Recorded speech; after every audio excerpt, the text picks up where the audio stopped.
What's up, everybody? Welcome back to another episode of the Tyren Johnson podcast. I'm your host, Tyren Johnson, and today's topic, we're talking about how to bounce back after a bad game. I'm a professional basketball player currently playing in Germany, France. If you're new here, I've played 15 years professionally around the world, had a little time in the NBA. Now I'm in Germany, living out my dreams. And I'm talking about how you can bounce back from having a bad game. I'm talking about every athlete, every competitor, every businessman, every relationship. We have to bounce back from things. Things don't always go as planned. Sometimes it works, sometimes it don't. In my experience, it has failed more times than it has been successful. So what's the bounce back process like? And that's what I want to dive into today. I recently had what I would call a very bad game. And as I was having a bad game, I was trying to find a way to find some type of success. But after the game, I felt down. I felt lack of confidence. I felt angry. I couldn't sleep. And I'm like, I have mastered this. I have learned how to handle defeat, and I still struggle with this. So I know that many people out there that don't know how to handle this is really struggling with this. When you bring up the topic losing or you bring up the topic bad game, people don't like that feeling. It's embarrassing. It messes with their confidence. And if you look, we live in a social media era where everyone posts their highlights, the best moments of themselves. Not too many people talk about their lowest moments. And what I've learned, whenever you're successful, you have to take the good with the bad. So let's talk about it. Bad games happen. I was in the game. I could not hit a shot. I couldn't get open. The teams were double teaming me. I'm getting beat on defense. I couldn't get rebounds. I just could not get within the game. I didn't sleep well. My morning routine was messed up. We was in a hotel I didn't like. I got sick. Everything was just going wrong this day. And what I had to realize was that I'm human. And when you realize that you're human, you would realize that this is a normal feeling. Because as a human, you want to be the best version of yourself. You want to give everything that you can to make yourself successful. And when something is off, it messes with you. But bad games don't have to define you. Because just as much as you had a bad game, you can have a string of good games. Notice I said a string of good games. You can have 15 good games and one bad game, and that one bad game would tear down your morale more than those 15 games raise your morale. So we got to keep things in perspective. We got to appreciate when we have good games. We got to appreciate when we have bad games, because when we have bad games, it's a great chance to learn. When we have good games, it's also a great chance to learn. Moral of the story is you can learn from every game. You can learn from every situation. That game does not define you. In the basketball world, especially with this media situation, the way that the game is covered, like LeBron was saying, it's kind of you win, you lose. It's you got this amount of championships, you don't. That's not how the game is. This game does not define you. You missed a shot at the end of the game. That does not define you. That does not define who you are. That does not define how you impacted the game. You just missed the last shot of the game.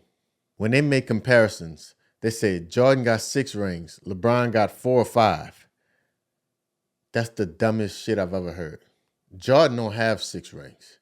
The Bulls have 6 rings. LeBron, Cleveland, Miami, LA, they have 5 rings. Basketball is a team game. So why do it becomes individually whenever we start talking about success or failures? Because it's for a story. It's not a real thing. So don't fall for it. Appreciate our greats. Stop putting them against each other. They say we live in a comparison society. No, you live in a comparison society. You don't have to be a part of this society. Some things about society is degenerate. Some things about society is doesn't make sense. You don't have to participate in that.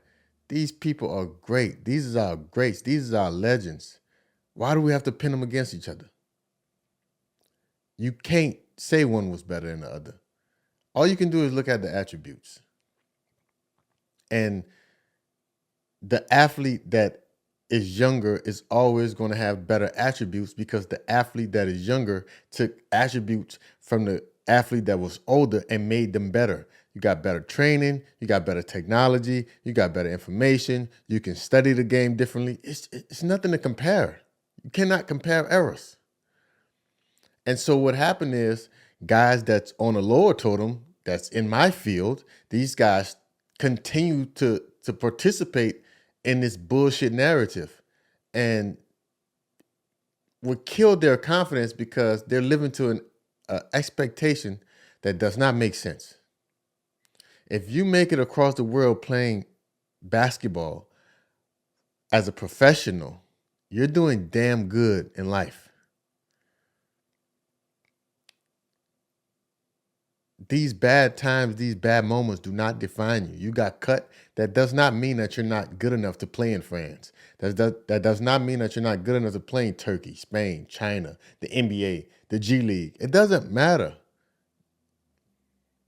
One man trash, another man's treasure. You can get cut on this team and go be a star on another team. This shit is all situational. You got guys that's not in the NBA. It's not because of their size. It's not because of their skill. It's not because of their ability to play. It's because situationally it didn't fit. It wasn't their time. They didn't have no space. They got caught up with nepotism. They got caught up with friendship. They got caught up with favors. This happens in the NBA. The NBA is not just about talent and skill. Same with going overseas. You got some guys that you are better than. That don't mean shit. They don't know that, but they know this agent that has a great reputation, that has put out players that have been successful. We see his film where he played at last year and the year before, and we're going to take a chance on this guy, even though you're better. Go show it and go prove it, and then we might take a chance on you next year. Don't let these moments define you, man. Go through the process. Go through the process. That's the best part. The journey is the best part. I keep saying it. The journey is the best part, not the championships, not the results. It's the grind to get there. We're talking about how to deal with tough games. The 24-hour rule. One of my teammates, he's injured. He just messed up his finger. He had a great story. He said how he would feel so bad. Martin Bruning, shout out Martin Bruning. He said he would feel so bad after he would lose that he would go home and he would see his son, and his son is just excited to see him. At that moment, basketball don't matter. When you get home and the dog is just barking because you just walked through the door, basketball don't matter. When your wife kiss you when you walk through those doors, basketball don't matter. When you go to your family, when you go see your boys, when you be around love and you go in nature, you realize this shit don't matter. So why are you dwelling? The 24-hour rule. Give yourself 24 hours. Sit back, evaluate, embrace the feelings. Don't dwell. Sit in that failure. Don't dwell on it. Appreciate it. Now take 2 or 3 takeaways from why you failed. Why did I fail? Let me take 2, 3 main points on why I failed and let me fix that. Give yourself 24 hours. Give yourself some grace. I got a very strict daily routine. And one of my teammates, Michael DeVoe, he hit me with, did you do your meditation and stuff this morning? And I was like, nah, I didn't do it. I woke up a little late. He was like, you see, that's that excuse. You can't. He's joking. Mike's a troll. but he meant no malice behind it. But you can't let that affect you. At the end of the day, daily schedules are templates. They're not changed. You can't, okay, you can strive to be perfect every day, but you might miss a mark. Don't beat yourself up. Don't dwell on it. You know your true intentions. Just get back to it the next day. And that's how you build consistency. So many people have these long, drawn out plans and they miss 1 or 2 days and then they're done because their confidence is gone. Their momentum is gone. Nah, I'm going to get back on track because so many people have peaks. They go high and then they go extremely low. Instead of going high, a little bit low, then back high, a little bit low, then back high. It's up and down. That's how life works. Perfection will kill your dreams. Don't strive to be perfect. Strive to be consistent. Motivation fades. Consistency eventually gets you to where you want to get to. Let's talk about how to reset mentally. You got to use self-talk and visualization. These are 2 things that I do all the time. My wife thinks I'm crazy because I talk to myself all the time. They say geniuses talk to themselves. I talk to myself. I get it out of my system. I get all my feelings, all my emotions out of my system because I need to get past this. Then I visualize. I see myself being successful. So many people see me making buzzer beater shots. It's because I imagine that. I practice that when I'm practicing. I'm imagining 3, 2, 1, somebody tight on me. I visualize my whole life, and everything that I visualize, it came through. Visualization is so important. If you do anything from this podcast, go look up visualization and the power that it has on performances. Watch film with the goal of learning and not punishing yourself. That's how you reset. Just watch the film. Like I said, learn from your mistakes. Take 2 to 3 takeaways. Watch it from the perspective to learn and not to punish yourself. Because you see, one game doesn't kill your career unless mentally you let it. Some guys can't get over games. Don't be that guy. Don't be that person, that player that can't get over a game that happened 6 months ago. It's over with. Matter of fact, if you really want to be elite, don't be that player that dwell on a play that happened 30 seconds ago. You missed a shot. It's over with. Next play. You turned the ball over. It's over with. Next play. Your coach yelled at you. It's over with it. Back on the court. Your teammate missed you on the swing. It's over with. Next play. Your teammate missed you again on the swing. So what? Rebound. Your teammate ain't rebound. He didn't get back on defense. So what? You get back. Your teammate ain't communicate. Guess what? You can communicate. No excuses, dog. Find a way to get past this shit. Here's another one. Here's a big one. How to handle outside noise after you have a bad game. The media, fans, social media, how to block it out.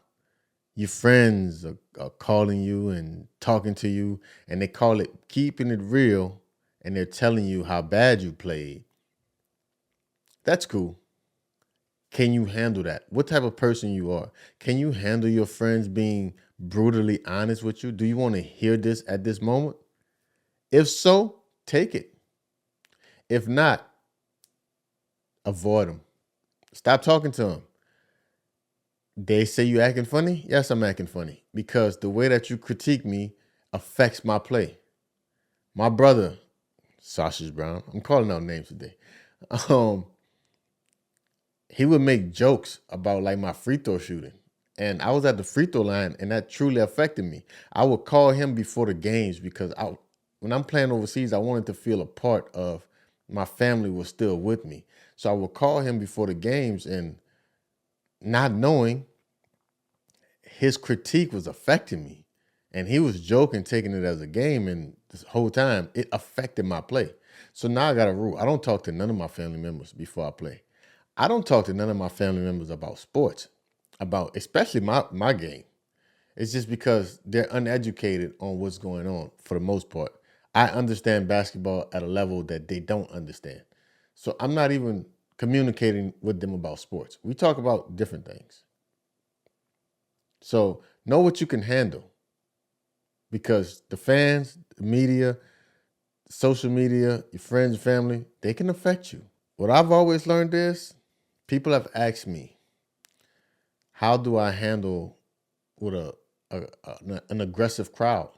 When I'm playing, I don't even notice there's a crowd out there. I black out. It's like me, the court, teammates, guy in front of me, rim, ref. That's it. I don't even see the fans. I don't even hear the fans. So when it's home court advantage, it doesn't really affect me. When we're on the road, it doesn't really affect me because I'm laser focused on what's going on this court. And that's how you handle the outside noise.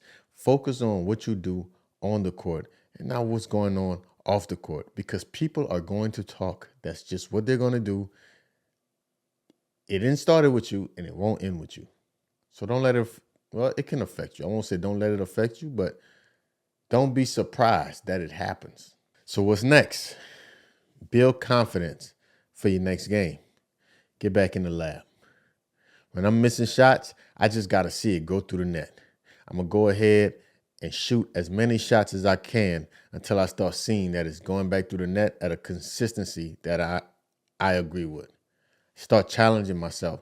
Start putting myself through drills. Make a certain amount of shots in a certain amount of seconds. Make a certain amount of shots in a row. Make a certain amount of shots using backboard. Make a certain amount of shots hitting back rim. Make a certain amount of shots from certain spots on the floor. Make a certain amount of shots doing certain drills, certain movements, certain footwork, certain all kind of stuff, man. Just start challenging. Go back to work. Go back to work. And when the game comes, if it doesn't work, so what? Go back to work. Trust your work. That's how you get past bad game, by trust your work. You got to take the risk. If you're holding all of this in because you're afraid to fail, you're going to fail, or you're going to hold yourself back. Don't be afraid of greatness because of your fear to mess up. Mess up. Just mess up aggressive. Go for the gusto. Don't mess up being timid or being afraid. Mess up being aggressive. Go for it. Do the little things. How do you bounce back? Do the little things. Get in the game. Sprint. Talk. Box out. Be aggressive. Push the ball. Knock down open shots. Do all the little things that you can. Cut hard. V-cut to get open. Sprint back. Rebound. Dive on the floor. Do all the things that you can to get back in the game so that you can get yourself going. So many people just focus on scoring. Scoring is one factor of the game, but you can impact the game in many ways. Many ways. Remember who you are, man. Remember who you are. You got this far. You built for this. Next game, go back and show people why you're built for this. Forget people. Show yourself why you're built for this. You made the team. You became a pro. You made it D1, D2, D3, NAIA. You made it. Now, remind yourself who you are. Go back and do what you're supposed to do. At the end of the day, everybody have bad games, but everybody don't respond. Respond like a pro. Respond like a pro. Be the best version of yourself. And when you have a bad game, just know that that's the worst it's going to get. All right? That's all I got for you today. Thank you guys for listening. Please like, subscribe, and share. If you had a bad game and you didn't know how to get through it, leave in the comments your experience. Talk to us. We want to know. I'm going to be releasing a newsletter here very soon. The newsletter is going to be, some motivational things, what I'm thinking about going through the games, some tips, some drills, mental toughness. It's my thoughts. I want to build a closer connection with you guys. So be on the lookout for that newsletter. Like I said, subscribe, share the video. Until next time, every day, make them pay so that one day you can live a truth life. I'm out.